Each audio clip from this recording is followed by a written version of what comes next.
Hello बच्चा लोग, welcome to my YouTube channel Pappa physics. चलिए हम लोग अपने टॉपिक पर चलते हैं। स्पेशल थ्योरी ऑफ रिलेटिविटी का एक मोस्ट इम्पोर्टेंट आपका डेरिवेशन है variation of mass with velocity. उस पर हम लोग आ जाते हैं। काफ़ी ज़्यादा महत्वपूर्ण इसलिए है क्योंकि जो स्पेशल थ्योरी ऑफ रिलेटिविटी है उसमें ये माना गया था कि मास हमारा जो होता है वो कांस्टेंट नहीं होता है, जैसा कि न्यूटन महोदय की थ्योरी जो थी उसमें माना गया था कि मास हमारा कांस्टेंट होता है। मास हो गया, डिस्टेंस हो गया, टाइम हो गया, ये न्यूटोनियन जो थ्योरी थी उसमें कांस्टेंट माना गया, लेकिन स्पेशल थ्योरी ऑफ रिलेटिविटी में इनको कांस्टेंट नहीं माना गया। माना यह गया स्पेशल थ्योरी ऑफ रिलेटिविटी में कि जो मास हमारा होता है वो वेलोसिटी के साथ वेरी करता है।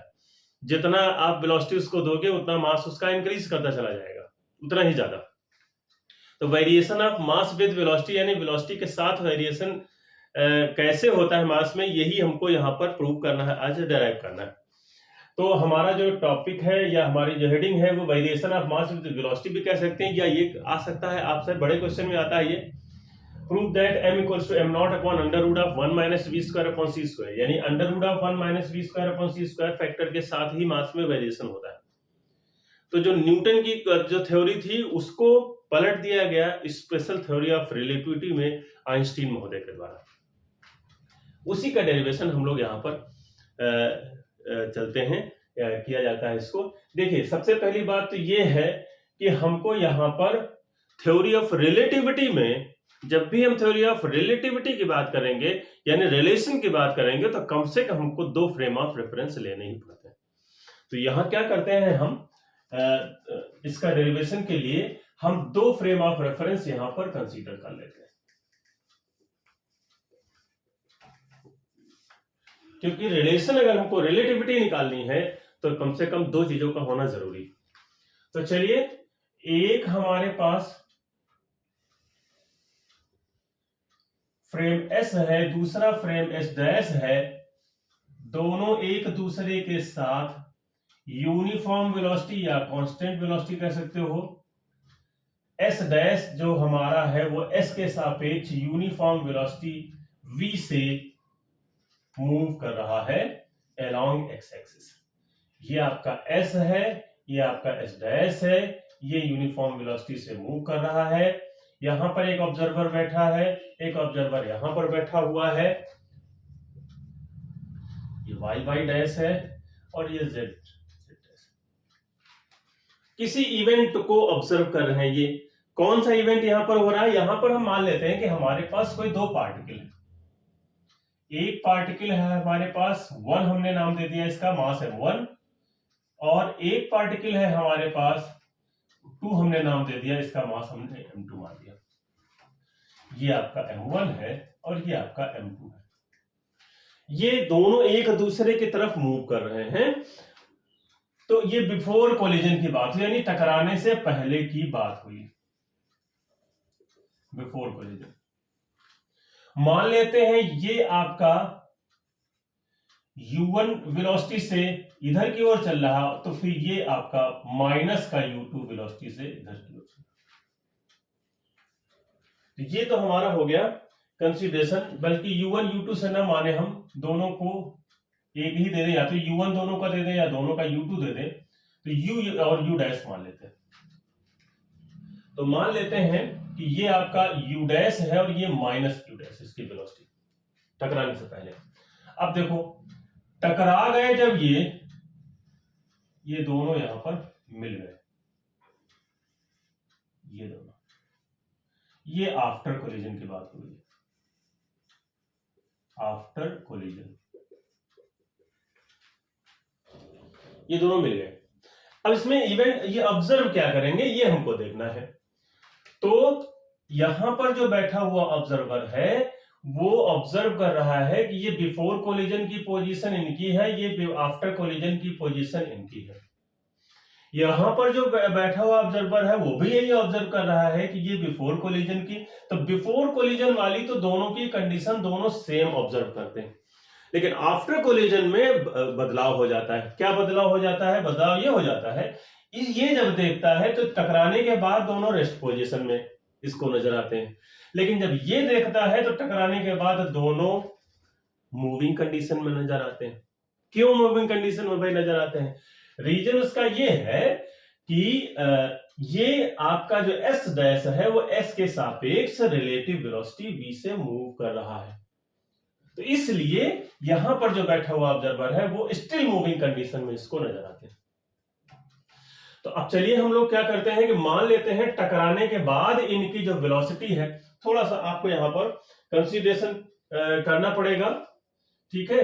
कंसीडरेशन हम कर लेते हैं, थोड़ा शॉर्ट में हम लिख लेते हैं यहां पर, consider S and S dash be two inertial frames of reference. S dash is moving with relative uniform velocity v with respect to s, ठीक है। two particles, let two particles 1 and 2 having masses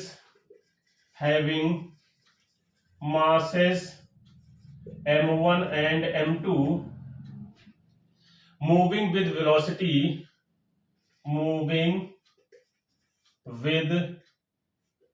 velocities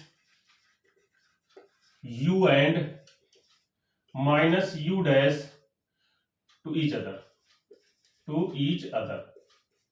तो आपको क्या करना है, law of addition of velocities के तहत, law of addition of velocities के तहत u और u डैश की वैल्यू आपको रखनी पड़ेगी, u1 और u2 की वैल्यू रखनी पड़ेगी।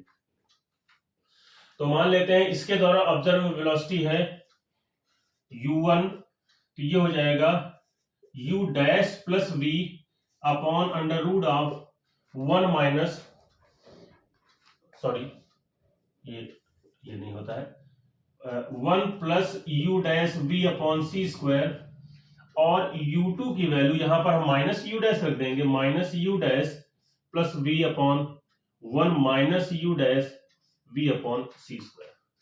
इसको हम इक्वेशन 1 बना लेते हैं, इसको हम इक्वेशन 2 बना लेते हैं। अब देखो, at the time of collision, at the time of collision यानी टकराने के समय या टकराने के बाद भी कह सकते हैं आप, both the particles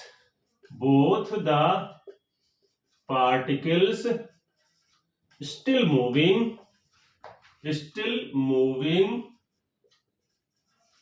observed by observer in frame S नजर आते हैं। तो according to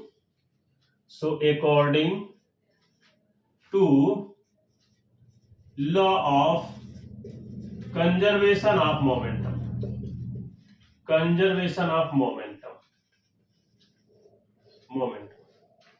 still moving with velocity कह सकते हैं v, with velocity v, वही सेम वेलोसिटी होगी जिस वेलोसिटी से ये एस डैश मूव कर रहा है, उसी वेलोसिटी से हमको ये नजर आएगा। तो law of conservation of momentum क्या है भाई, तो इसको आपको लिखना पड़ेगा। ये हो जाएगा, पहले टकराने से पहले m1 u1 plus m2 u2 equals to m1 plus m2 और इंटू v। ये आपका इक्वेशन नंबर हो जाएगा, इक्वेशन नंबर 3। अब क्या करते हैं, इक्वेशन हम 1 और 2 का यूज कर लेते हैं इक्वेशन नंबर 3 में। तो फ्रॉम इक्वेशन 1, 2 एंड 3, तो चलिए भाई देखिए, तो ये हो जाएगा m1 और u1 की वैल्यू देखिए क्या लिखी है, u dash plus V upon 1 plus you dash we upon C square और plus m2 minus you dash plus V upon 1 minus you dash we upon C square और इक्वल्स टू हो जाएगा m1 plus m2v, m1 और plus m2 into v। अब हम क्या करेंगे, m1 और m2 को हम इसमें इकट्ठा कर लेंगे। तो देखिए ले आई कॉमन, तो m1 हमने कॉमन ले लिया तो ये हो जाएगा u dash plus v upon 1 plus u dash v upon सी स्क्वायर और माइनस का v, ये m1 v इधर आ जाएगा, उधर ले जाएंगे इक्वल्स टू m2 हम कॉमन ले लेंगे तो ब्रैकेट में हो जाएगा v और माइनस ये उधर पहुंच जाएगा माइनस का u dash plus v upon 1 minus you dash we upon C square.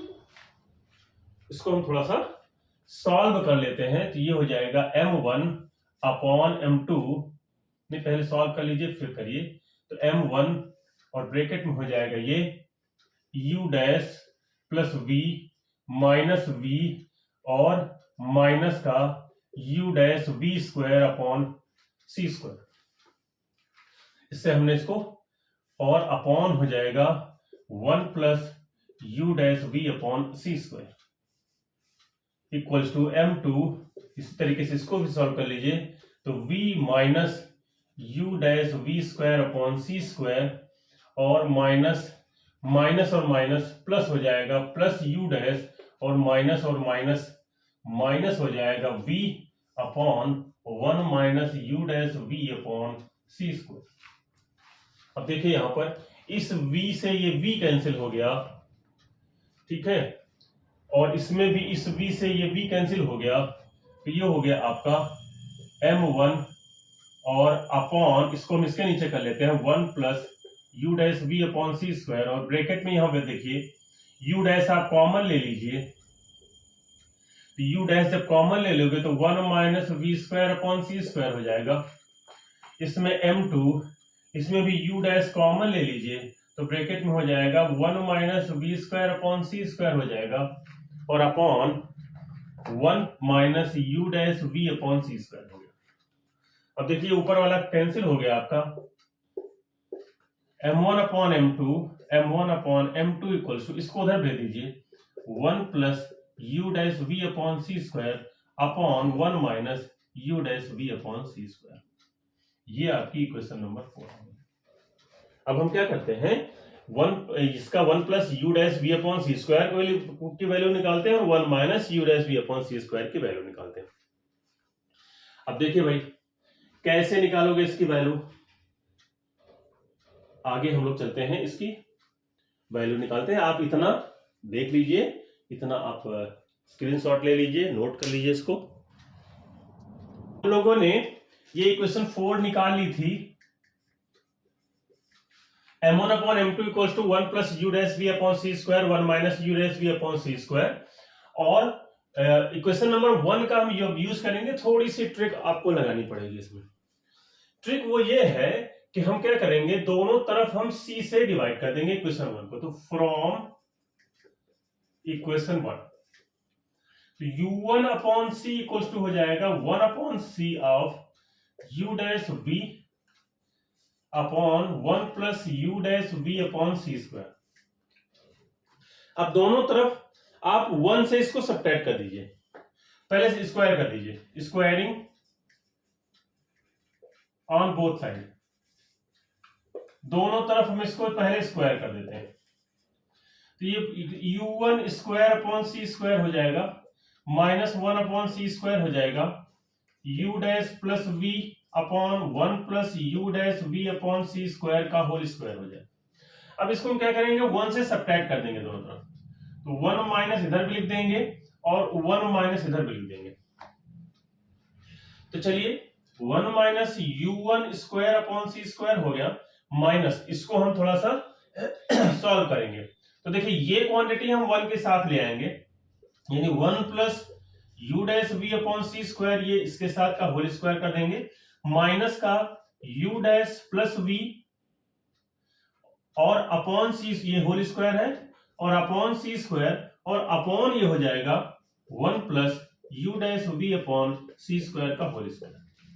ये देखिए ऊपर वाली चीज है लिखी हुई, इसका इसका अगर डिवाइड करोगे तो 1 आ जाएगा, और इसको इसको जब डिवाइड करोगे तो इसके नीचे ये आ जाएगा और ये सी स्क्वायर हो जाएगा। अब देखिए इसको हम सॉल्व करेंगे, तो ये हो जाएगा स्क्वायर अपन कर दो 1 plus you dash square v square upon c की power 4 plus 2 u dash we upon C square minus, इसको सॉल्व करिए, यू डैश स्क्वायर अपॉन सी स्क्वायर और माइनस का वी स्क्वायर अपॉन सी स्क्वायर और माइनस का ही 2 u dash we upon C square upon whole upon 1 plus you dash we upon C square का whole square.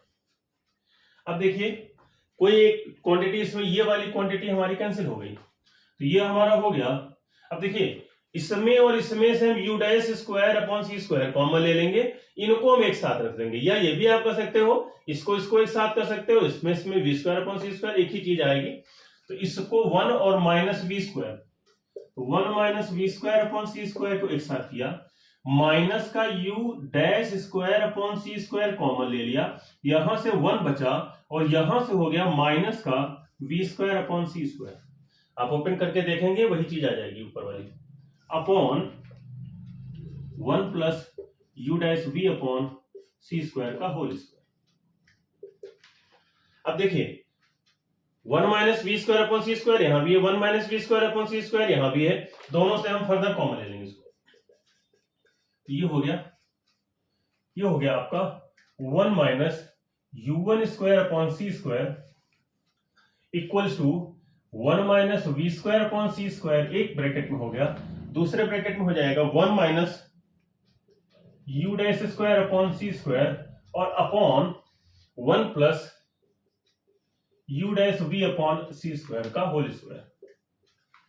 अब इसको हम इधर ले आते हैं तो ये हो जाता है 1 plus you dash we upon C square का होल स्क्वायर है, इसको इधर हम अंडर रूट लगा देते हैं, ये यहां आ जाएगा, तो 1 minus we square upon C square 1 minus you dash square upon C square और upon 1 minus u1 square upon सी स्क्वायर।